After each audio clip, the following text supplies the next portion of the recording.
நாங்க மணாலி வந்திருக்கோம். செம்மையா இருக்கு. போன் மேல இருக்கு. அப்பா அங்க காட்டுங்க. போய் கீழ இருக்கு. கீழ காட்டு. லைவ். அத இப்படி கீழ காட்டுங்க. மேல அப்படியே சூப்பரா இருக்கு. செம்மையா இருக்கு. பயங்கரமா மழை பெய்யுது. வேற லெவல். என் வீட்டுக்கார தலைய பாருங்க. இங்க பாருங்க. அவர் தலைய பாரு, உடைய பாரு. யோய் இங்கிட்டு வா, இங்கிட்டு வா, இங்கிட்டு வா, இங்கிட்டு வா. டவுல சூப்பரா தெரியுது. நல்லா இருக்குல?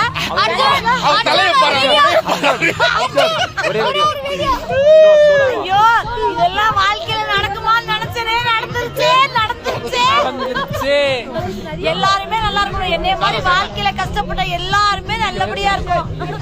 கடவுளுக்கு நல்ல நல்ல நிலைமை கொடுத்த மாதிரி எல்லாருமே நல்லா இருக்கணும். எனக்கு ரொம்ப குளிர்ந்து, வாயெல்லாம் உலர்ந்து. பாத்தீங்களா, ஐக்கி பெரியனாங்க எல்லாம் ஜாலியா வந்துருக்கோம். பயங்கரமா ஸ்டோரி. ஆமா, செம்மையா இருக்கு.